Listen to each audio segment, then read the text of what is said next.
تەمەشاکە بە پێی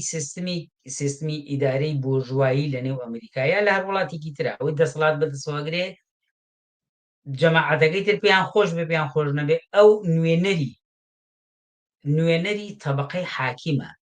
وەختێک بۆژوایی ئەکەوێتە قەیرانەوە بە ئەنواع وەسیلەی ئەوێ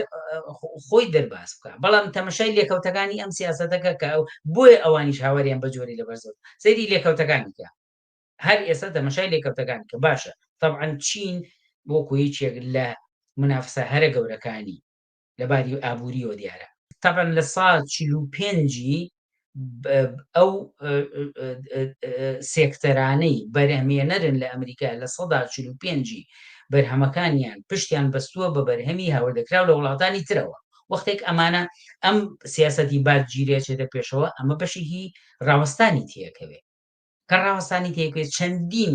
کۆمپانیا چەندین فابریک و با بڵین کارگەی گەورە و مەعامل و حتا دام دەستگای با بڵین سێرویسی خەدەماتی ئەوانە وەستانی تێکەوێت کە وەستانی تێکەوێ لە نێو خۆی ئەمریکایە قەیرانێک زیاتر دروستەکە تۆ سەیریکە هەتاکو ئێستا زیاد لە 6,000 کەس لە دەستگای لە سێکتەری دەوڵەتیە نێراوتەوە بۆ ماڵەوە بە دوای ئەمەیە کۆمەڵێک لە شەریکات و طبعاً کارتێلای گەورەش لە نێو ئەمریکایە کەوتونەتە گرتنەبەری هەمان سیاست خۆیان حازرەکەن لە ئێستاوە چەندین شەریکە هەزارها کرێکاری نردوێتەوە ماڵەوە تەمان ئەمە ئەزما قوڵقێنێ بۆی هەر ئێسای بینی بە ئەمریکاوە گرانی ڕووی کردووەتە خەڵک تۆ یعنی ئەگەر بەس بنمونە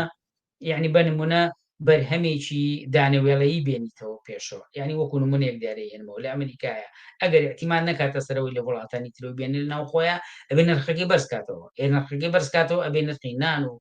چی بەرزکاتەوە کە ئەوانان پێداویستی ڕۆژانە و ژیانی خەڵکن